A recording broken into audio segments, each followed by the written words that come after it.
San Stino di Livenza il sindaco De Stefani si dissocia dal gesto di una consigliera neoeletta che festeggia la vittoria con il saluto romano, poi chiede alla diretta interessata di dimettersi.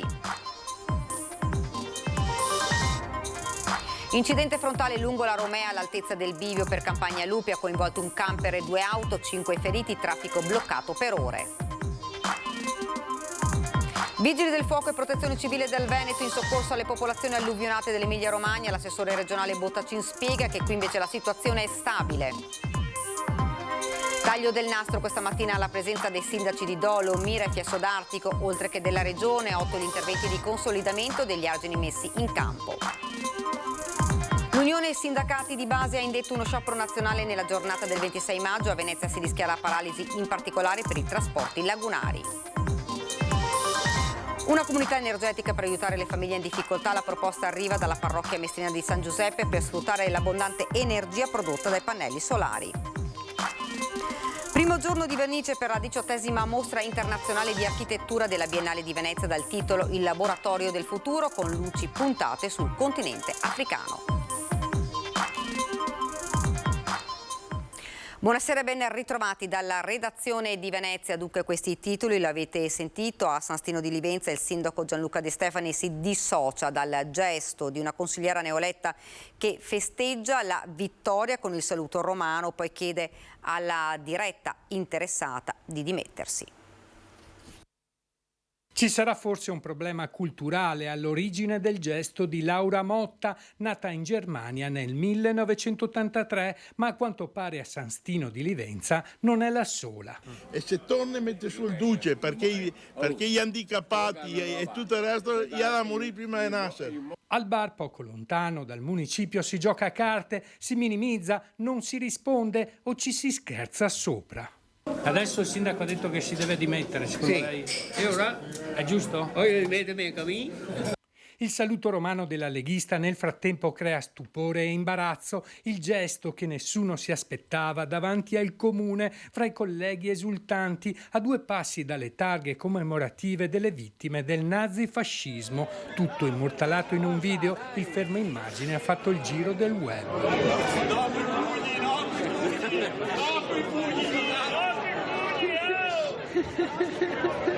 Laura Motta non risponde al telefono, al lavoro a Portogruaro dove fa la parrucchiera non è andata, starà riflettendo sul da farsi, dato che per il gesto il sindaco Gianluca De Stefani l'ha invitata a dimettersi. Desidero scusarmi con i cittadini ed esprimere il più vivo disappunto per l'accaduto, afferma De Stefani. Il brutto gesto dal quale mi dissocio assolutamente non appartiene alla mia cultura, alla cultura di questo territorio, alla cultura della lista che rappresento e ai suoi componenti, né al mio modo di fare politica. Ho ricevuto un mandato popolare importante ed intendo onorarlo, trascorrendo tutti i giorni del mio incarico a rispondere esclusivamente ai cittadini. Invito la consigliera a rassegnare le dimissioni.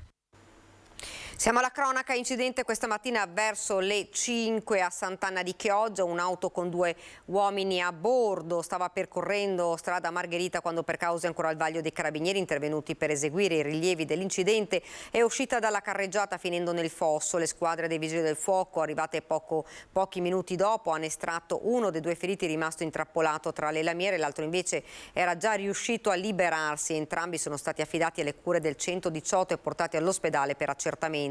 Altro incidente nel pomeriggio lungo la Romea all'altezza del bivio per Campagna Lupi, ha coinvolti un camper e 2 auto, 5 feriti, traffico bloccato per ore.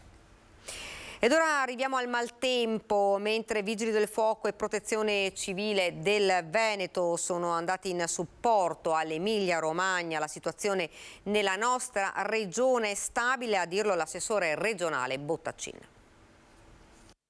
Siamo intervenuti la settimana scorsa con parecchie decine di volontari e stiamo intervenendo anche adesso con circa un centinaio di volontari e una decina di funzionari della regione del Veneto. Stanno operando in varie zone dell'Emilia Romagna, in modo particolare tra Rimini e Cattolica per quanto riguarda il litorale, e nell'entroterra siamo occupati a Cesena, a Riolo Terme, a Brisighella e anche nella zona attorno a Bologna, dove appunto stanno operando secondo le varie specializzazioni. In questo momento hanno ben 23 comuni isolati, hanno decine e decine di strade impraticabili e interrotte e oltre a questo vorrei ricordare che i quantitativi di pioggia sono stati veramente rilevanti, ci sono stati ben 14 fiumi che sono esondati.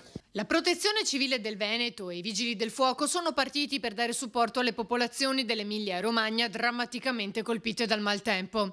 Sotto monitoraggio il Veneto, dove nonostante la pioggia degli ultimi giorni la situazione è comunque sotto controllo. Ci aspettiamo ancora delle piogge perché il tempo non sarà bellissimo, almeno fino a lunedì, però non ci aspettiamo precipitazioni particolarmente importanti. Questo anche grazie agli interventi effettuati negli anni. Dopo l'alluvione del 2010 la Regione si è data come obiettivo prioritario quello di mettere in sicurezza il territorio del Veneto. Ci furono, lo ricordo, 32 rotture originali, mezzo Veneto allagato, tutta una serie di frane in montagna, quindi è una situazione molto complessa.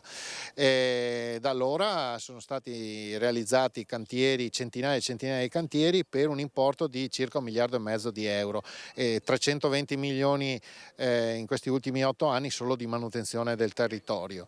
Ancora non è sufficiente perché dopo l'alluvione del 2010 la Regione fece un piano insieme all'Università di Padova individuando tutte le opere necessarie a mettere in sicurezza il Veneto e il piano ammonta a 3,5 miliardi di euro, quindi se ne abbiamo realizzato 1,5 vuol dire che c'è ancora molto da fare, però la strada intrapresa è quella giusta. E a proposito di interventi strutturali per fronteggiare il maltempo, anche il territorio di San Donà di Piave va tenuto sotto controllo, come ha dichiarato il neo sindaco Teso. San Donà è tutto il basso corso del Piave e è a grosso rischio idrogeologico. La nostra area è stata classificata dall'autorità di bacino P3R3, quindi zona a gravissimo rischio. Questa cosa ha limitato anche molto l'edificabilità in quest'ultimo anno, è una cosa che preoccupa parecchio, però insomma siamo una terra di acqua, la nostra, perché buona parte è terra di bonifica e sorge tutta attorno al Piave. Nel 2019 gli argini erano pieni e mancava poco più di 1 metro a un paio di metri forse alla tracimazione, quindi la paura è vicina. Abbiamo un investimento sempre della Regione Veneto di 4 milioni di euro per il rafforzamento dell'argine sul lato sinistro e dovrebbero già partire entro il 2023. Manca l'importo per un analogo finanziamento sul lato destro, lato Musile di Piave, sempre per il rafforzamento dell'argine e l'innalzamento dell'argine sul Piave. La zona è ovviamente molto molto a rischio perché è fortemente urbanizzata e costruita proprio attorno alle rive del fiume Piave. 8 interventi di consolidamento degli argini in 3 comuni della Riviera del Brenta, Dolo, Mira e Fiesso d'Artico. Ci ricordiamo tutti nel 2015 come il tornado abbia cambiato il volto di una nostra parte di Naviglio. E perché il territorio non sia più vittima di eventi meteorologici così imponenti, la Regione si è messa al lavoro nei comuni in cui c'era bisogno di maggiori interventi, come quelli lungo la Riviera del Brenta. Taglio del nastro questa mattina, la presenza dei sindaci di Dolo, Mira e Fiesso d'Artico, oltre che della Regione. 8 gli interventi di consolidamento degli argini messi in campo. Il Burchiello avrà una possibilità quindi di scorrere con più sicurezza e con una anche attenzione particolare a controllare quella che è la sua velocità in seno appunto al bacino. A Fiesso d'Artico c'era bisogno in quanto i campi stavano scendendo piano piano verso il fiume. Questo consolidamento fa sì che nella parola stessa c'è il consolidamento del terreno, ma soprattutto c'è la costipazione della sponda arginale che è fondamentale per la vita dell'argine. Noi nasciamo dagli argini del Brenta. I nostri fiumi non sono solo dei fiumi, ma mettono insieme più cose, perché c'è la questione idraulica, c'è la questione ambientale, ma dato che ci sono anche le strade diventa anche una questione di viabilità. E noi come Riviera abbiamo sempre chiesto di potenziare i finanziamenti. Io un anno fa provocatoriamente avevo detto ci servirebbero 100 milioni per sistemare queste cose, ma anche per dare uno sviluppo alla rete ciclabile che noi sapete vogliamo venga finanziata la ciclabile per tutta la Riviera del Brenta con dei passaggi importanti in mozzafiato anche sul nostro fiume, però forse quella cifra che era stata data, 100 milioni, è forse la cifra giusta.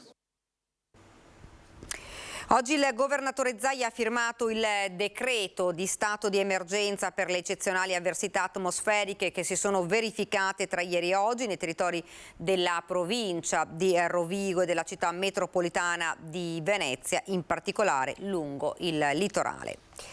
E cambiamo argomento. L'Unione Sindacati di Base ha indetto uno sciopero nazionale per tutti i settori nella giornata del 26 maggio, che a Venezia coincide anche con molti importanti eventi. In città si rischia dunque la paralisi, in particolare nei trasporti lagunari. Per 24 ore saranno garantiti solo i collegamenti minimi con le isole. Manca ancora poco più di una settimana, ma Venezia si prepara a vivere una giornata di fuoco venerdì 26 maggio per lo sciopero generale nazionale di 24 ore per tutti i settori proclamato dall'Unione Sindacati di Base. In Laguna l'ambito più delicato sarà ovviamente quello dei trasporti, collegamenti acquei con motoscaffi e vaporetti, anche se la mobilitazione non riguarda le questioni di carattere locale e l'avvertenza CTV, da mezzanotte di giovedì 25 fino alla stessa ora di venerdì 26. Abbiamo proclamato lo sciopero generale sull'intero territorio nazionale perché spinti da tante motivazioni, a partire dall'adeguamento dei salari al potere d'acquisto, visto che questo è calato notevolmente alla luce dell'inflazione registrata nell'ultimo periodo. Altro tema particolarmente sentito è quello del codice degli appalti. Riteniamo che liberalizzando l'intero sistema sicuramente ci saranno conseguenze drammatiche sulla sicurezza e creerà maggiore precarietà, ricattabilità e illegalità diffusa. Sul fronte dei trasporti a Venezia e Centro Storico saranno garantiti solo i collegamenti minimi con le isole. Nella giornata di sciopero non sono al momento previsti presidi territoriali dei lavoratori, ma solo la mobilitazione regionale di protesta a Verona. Lavoratrici e lavoratori stanno subendo un accanimento feroce. È ora che la politica torni davvero al servizio dei cittadini e dei lavoratori, altrimenti la società perde potere. Chiediamo 300 euro di aumento in busta paga, così non si dica più che non si trovano lavoratori. La soluzione è pagarli. Salario minimo a 10 euro all'ora, pensione minima a 1.000 euro. Un pensiero va anche agli studenti e alla loro lotta di questi giorni. Prezzi calmierati, soprattutto per gli affitti degli studenti, come stiamo vedendo ultimamente nelle cronache. Gli studenti sono il futuro. Maggiore sicurezza nei posti di lavoro, basta morti sul lavoro. Basta guerre, abbassate le armi e alzate gli stipendi. Ed ora ci fermiamo qualche istante di pubblicità, poi torniamo in studio.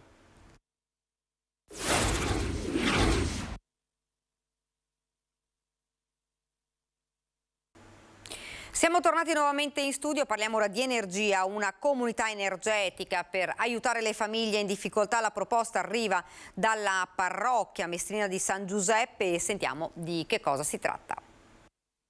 Tra quanto noi consumiamo direttamente e quanto invece diamo alla rete perché in eccesso c'è una bella differenza e quindi da qui può venire lo spunto concreto per cominciare a muoverci una logica del noi, diciamo, invece di muoverci una logica dell'io. L'unione fa la forza e nel caso della parrocchia di San Giuseppe in Viale San Marco a Mestre ancora di più.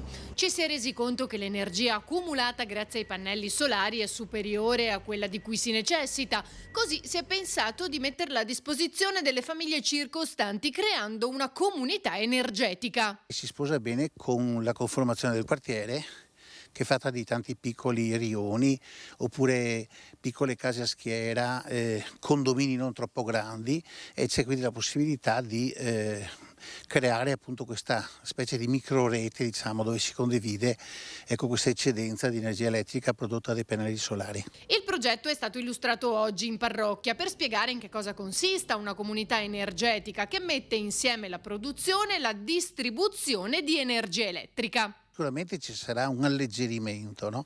In quale misura però adesso non lo so dire perché io non sono un tecnico e perché nessuno finora ha potuto accedere ai decreti applicativi. Noi ci muoviamo con anticipo per essere pronti. Le condizioni favorevoli sono queste: ci sono due soggetti, diciamo, produttori di energia elettrica da fotovoltaico, che sono la parrocchia sopra questo tetto, e di fronte a noi il centro di solidarietà Don Lorenzo Milani. Quindi noi partiamo da una condizione ottimale, cioè c'è già un grosso nucleo, no, di partenza. Poi evidentemente a seconda dei bisogni che cresceranno ci saranno anche altri impianti, però questo fa massa critica.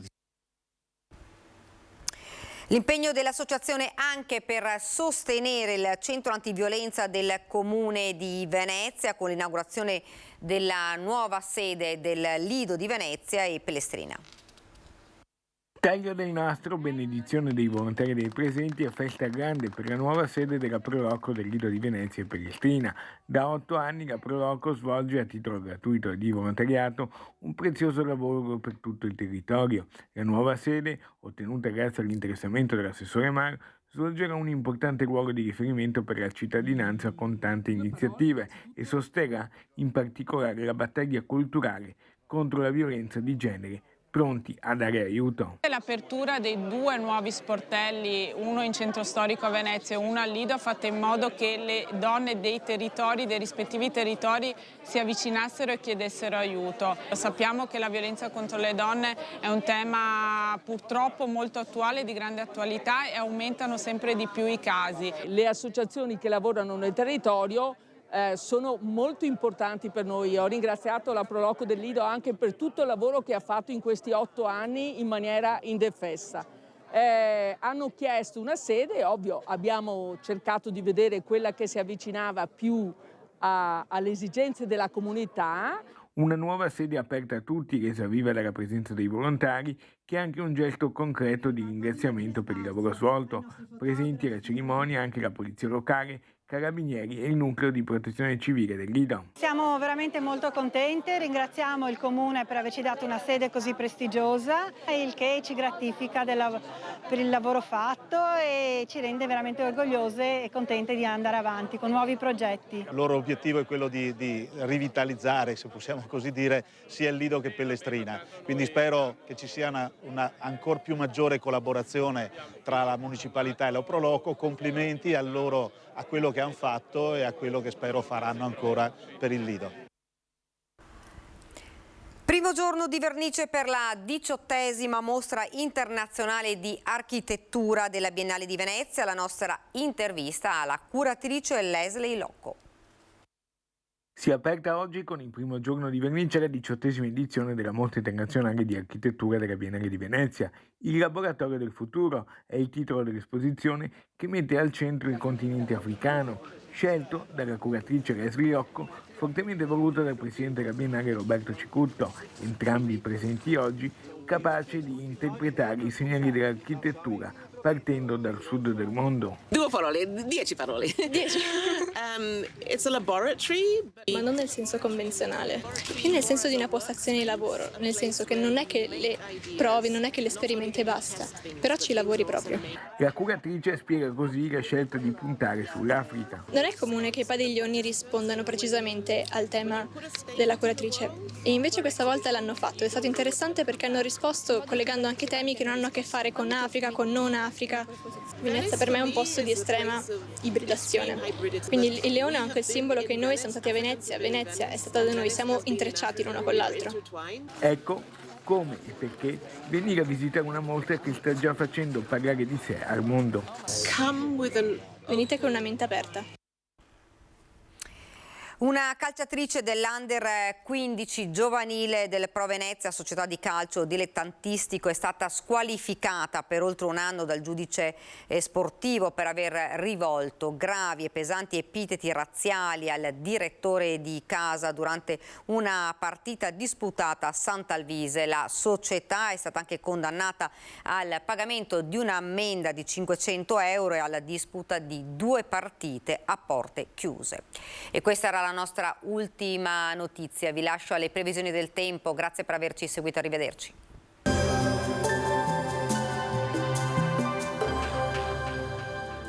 Bentrovati al meteo. La pressione atmosferica si mantiene decisamente debole su tutto il paese. Sul nostro territorio, tuttavia, il tempo sarà più asciutto. Vediamo il dettaglio di giovedì 18 maggio. Sul Veneto contesto maggiormente stabile, avremo tratti soleggiati, specie al mattino. A seguire cielo molto più nuvoloso, con anche qualche isolata precipitazione sulle zone montane. Venti tesi dai quadranti orientali. Temperature in ripresa, minime tra 9 e 13 gradi, massime invece tra i 16 e i 20 gradi all'incirca. Ci spostiamo ora sul Friuli Venezia Giulia, dove il contesto sarà lo stesso, cielo anche qui nuvoloso, non escluse delle parentesi soleggiate, bassa probabilità di deboli piogge sui rilievi. Soffierà bora moderata, temperature minime tra 11 e 13 gradi, massime invece comprese tra i 18 e i 19 gradi all'incirca. Infine diamo uno sguardo alla situazione del Trentino Alto Adige, dove il cielo sarà coperto al mattino con possibilità di alcune deboli precipitazioni nel pomeriggio. Poi sarà via via più probabile anche qualche schiarita. Temperature minime intorno agli 11 gradi, massime sui 22 all'incirca. Dal meteo di Antenna 3 per ora è tutto. Grazie per l'attenzione. Arrivederci al prossimo aggiornamento.